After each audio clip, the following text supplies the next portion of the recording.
Kembali di Sapa Indonesia Pagi bersama saya Asri Gunawan. Saudara Presiden Joko Widodo melantik 3 menteri, 1 wakil menteri dan beberapa kepala badan di Istana Negara Jakarta Senin pagi kemarin. Menteri yang baru dilantik adalah Menkumham, Menteri ESDM, Menteri Investasi sekaligus Kepala BKPM dan tambahan Wakil Menteri Kominfo. Presiden juga melantik Kepala Badan Gizi Nasional, Kepala Kantor Komunikasi Kepresidenan, serta Kepala Badan Pengawas Obat dan Makanan.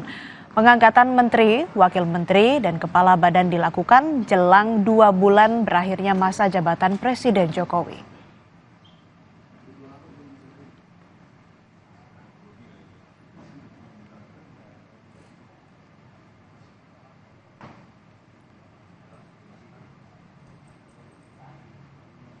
Salah satu yang dilantik adalah Supratman Andi Aktas yang dilantik Presiden Jokowi sebagai Menkumham menggantikan Yasona Laoly. Supratman merupakan anggota DPR tahun 2019-2024 dari Partai Gerindra yang terakhir menjabat sebagai Ketua Badan Legislasi DPR.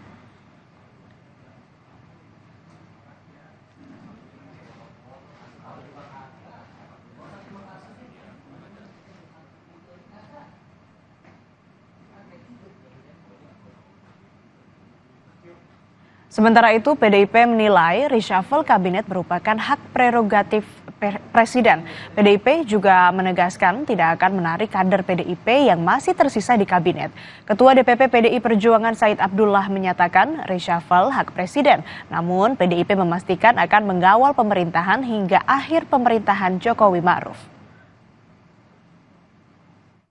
Apakah ini bagian dari menyingkirkan kader-kader PDI Perjuangan? Kan PDI Perjuangan sudah mewakafkan. Silakan yang diwakafkan itu mau dipakai lagi, tidak dipakai lagi, bagi PDIP tidak ada masalah sedikit. Kalau mau, kami sebenarnya dengan hak prerogatif Ibu Ketua Umum, kan sejak awal sudah ditarik menteri-menteri itu. Tapi Ibu tidak melakukan itu. Karena apa? Ya, Ibu Mega pun sebagai Ketua Umum yang diberi prerogatif tetap menjalankan amanah Kongres. Saudara, Presiden Jokowi mereshuffle kabinet saat pemerintahannya tersisa 2 bulan lagi. Yang menjadi sorotan adalah Menteri Hukum dan HAM Yasona Laoly yang ikut diganti. Apakah ini sebagai efek dari merenggangnya hubungan Jokowi dan PDIP? Kita akan bahas bersama dengan Direktur Eksekutif Parameter Politik Indonesia, Adi Prayitno. Mas Adi, selamat pagi, apa kabar? Selamat pagi, Asri. Mas, ini Presiden kan mereshuffle kabinet. Menkumham dari PDIP Yasona Laoly dan Menteri ESDM Arifin Tasrif yang diajukan oleh PDIP untuk masuk ke kabinet juga ikut dicopot. Ini sebagai bukti hubungan renggang Jokowi dan PDIP atau memang ini ada alasan profesionalisme atau kinerja? Anda melihat ini seperti apa? Saya kira memang tidak bisa dibantah bahwa reshuffle kabinet yang dilaksanakan pada kemarin itu sebagai upaya untuk bersih-bersih menteri dari PDIP yang saya kira memang secara politik berbeda secara diametral dengan Jokowi dan Prabowo. Apalagi misalnya publik melihat yang diganti itu hanya 2 menteri yang saya kira memang sangat erat kaitannya dengan PDIP. Oleh karena itu wajar kalau kemudian hal-hal yang sifatnya politis itu lebih mengemuka dan lebih kuat dibandingkan dengan alasan-alasan kinerja dan profesionalisme dalam konteks reshuffle yang dilakukan oleh Presiden kemarin ya.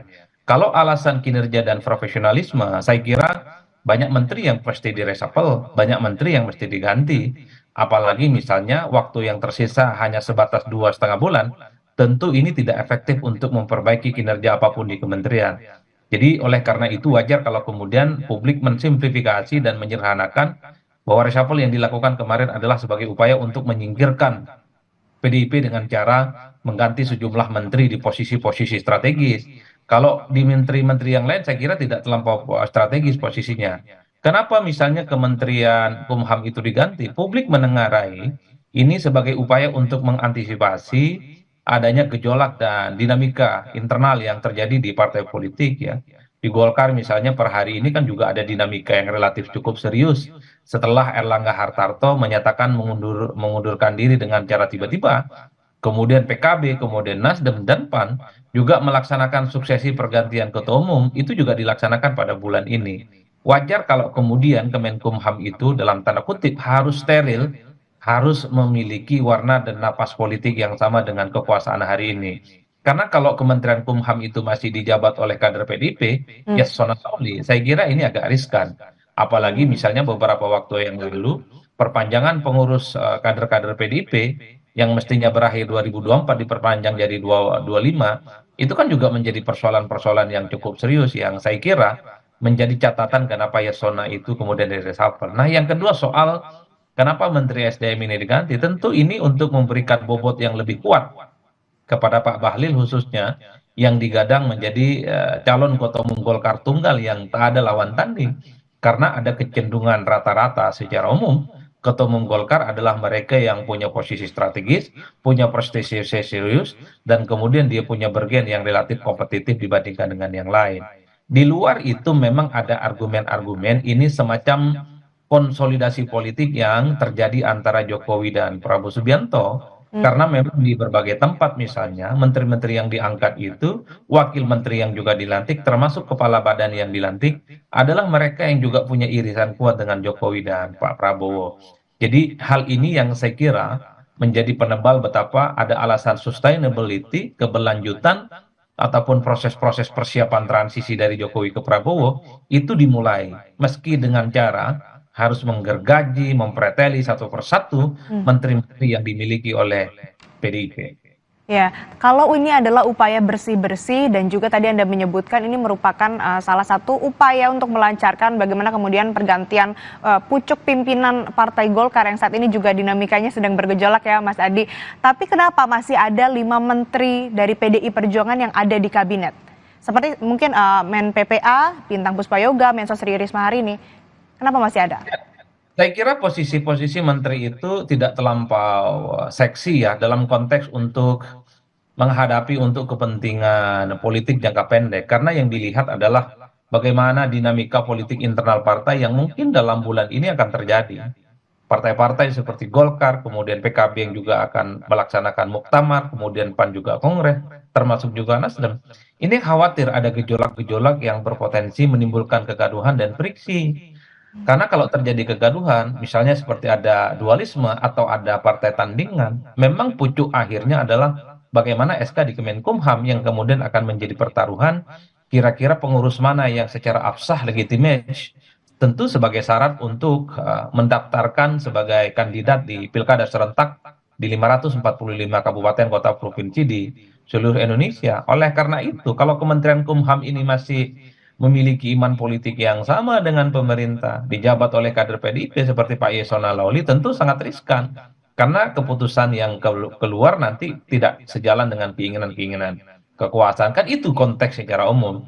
Apa yang kemudian membuat pertanyaan, kenapa 4 atau 5 menteri yang lain tidak diganti? Saya kira posisi menteri yang dimiliki oleh PDIP sisanya itu tidak terlampau powerful, tidak terlampau signifikan, dan tak ada kaitannya dengan intensi politik jangka pendek, terutama untuk menghadapi pilkada, dan termasuk untuk bagaimana mempersiapkan proses transisi secara politik, pergantian antara Jokowi ke Prabowo Subianto.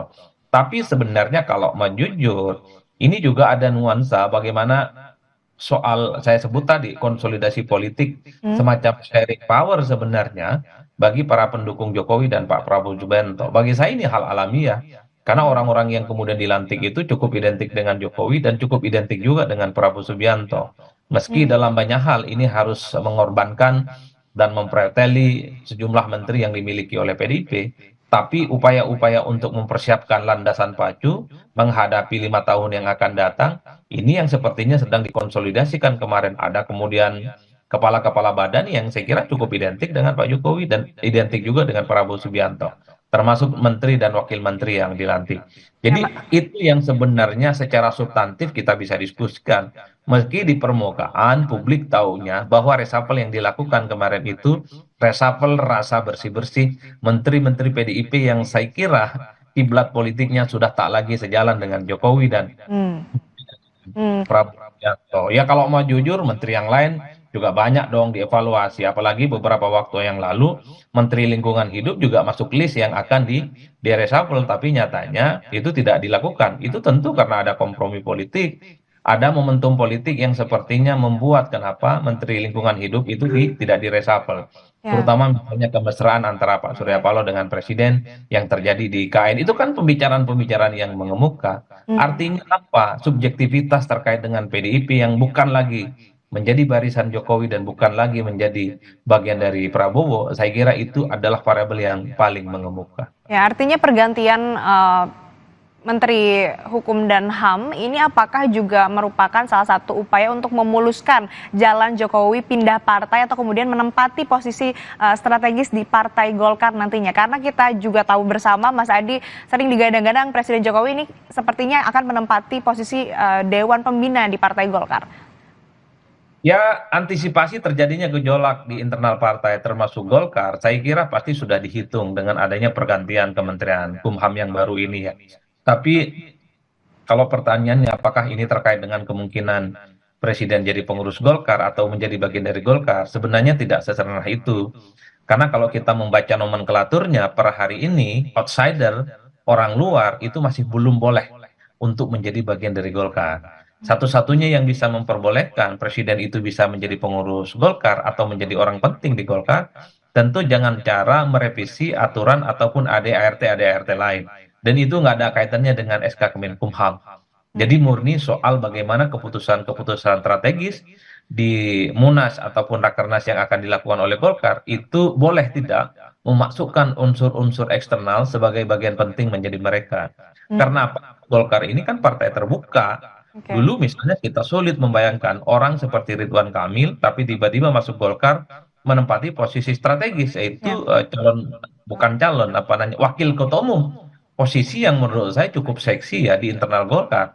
Oleh karena itu bukan tidak mungkin kalau ADART-nya diubah, ada aturan-aturan yang direvisi dan diperbaiki, bukan tidak mungkin orang seperti Presiden Jokowi ataupun Gibran Rakabuming Raka juga akan menjadi bagian penting dalam konstelasi politik di internal Golkar. Dan itu semua tentu domain Golkar dan dalam banyak hal tak ada kaitannya dengan persoalan-persoalan yang ada di Oke. Kemenkumham. Oke, Mas Adi, ini kan kemarin juga PDIP menyebutkan bahwa memang PDIP tidak akan menarik menteri-menterinya. Meskipun kita kalau lihat secara luas begitu hubungan antara Jokowi dan PDIP juga sudah merenggang. Kira-kira ini kenapa PDIP bersikeras tetap mengawal pemerintahan Jokowi sampai akhir? Ya kalau kemudian PDIP menarik semua menterinya, pastinya PDIP akan kembali dibully sebagai partai politik yang dinilai tidak punya komitmen dan kemudian mengakhiri kontrak politik ya dengan Jokowi hingga 5 tahun. Jadi sebenarnya kalau mau jujur PDIP dalam kondisi pasrah. Wajar kalau kemudian pernyataan elit PDIP mengatakan bahwa menteri yang tersisa itu dihibahkan. Mau dipakai oke, nggak dipakai di reshuffle juga oke. Nggak ada persoalan apapun. Yang dikhawatirkan tentu dari PDIP itu adalah tuduhan-tuduhan bahwa PDIP marah, PDIP ngambek, dan kemudian balik badan dengan merecall semua menteri-menteri yang saat ini menjadi pembantunya Jokowi. Dan itu tidak mau sepertinya dilakukan oleh PDIP. Ini tentu bagian dari strategi komunikasi politik supaya PDIP dalam hal ini tidak disalahkan karena menarik menterinya dan dinilai tidak bertanggung jawab. Oleh karena itu, kalau mau jujur sebenarnya ada satu istilah dalam tradisi Arab yang disebut dengan laya mutu walayah ya sebenarnya ini. Para menteri PDIP tidak hidup dan tidak mati. Ada, tapi kadang keberadaannya tidak terlampau dianggap signifikan. Karena sudah dinilai memiliki warna politik dan warna hati yang berbeda dengan Jokowi dan tentu saja berbeda dengan Prabowo Subianto. Oleh karena itu, posisi pasrah, posisi menerima apa adanya adalah posisi yang dipilih oleh PDIP hari ini terkait dengan sisa 5 menteri yang saat ini masih menjabat. Karena kalau mau jujur, 2 bulan itu bukan waktu yang cukup lama sebenarnya untuk merasakan bagaimana kinerja ataupun bantuan yang dilakukan oleh menteri ini kepada Pak Jokowi. Jadi sekalipun kalau mau diganti, efeknya nggak terlampau ada hal-hal yang sifatnya substantif. Cuman memang reshuffle ini akan mempertebal dan akan memperuncing bagaimana hubungan antara Jokowi dan PDIP yang saya kira belum ada obatnya untuk melakukan rekonsiliasi politik. Ya, baik Mas Adi, artinya memang upaya atau reshuffle yang dilakukan oleh Presiden Jokowi, memang ini ada beberapa menteri-menteri dengan posisi atau jabatan yang strategis. Ini khususnya juga menjadi cerminan bahwa Presiden Jokowi ini berupaya untuk kemudian melancarkan atau mengukuhkan pemerintahannya, melanjutkan pemerintahannya ke pemerintahan selanjutnya ke kepemimpinan Presiden Prabowo Subianto. Dan juga memang kalau misalkan dilihat tadi dari posisi Menteri PDIP ada 5 lagi yang tersisa di Kabinet Indonesia Maju, juga ini kenapa tidak diganti, PDIP tidak berusaha untuk menarik begitu ya. Kalau kita lihat juga sisa waktu yang ada ini masa pemerintahnya tinggal 2 bulan lagi. Tapi kembali harapannya menteri-menteri baru yang dilantik juga bisa menjalankan tugasnya dengan baik. Terima kasih Mas Adi Prayitno, Direktur Eksekutif Parameter Politik Indonesia telah bergabung bersama kami di Sapa Indonesia Pagi. Sehat selalu Mas Adi.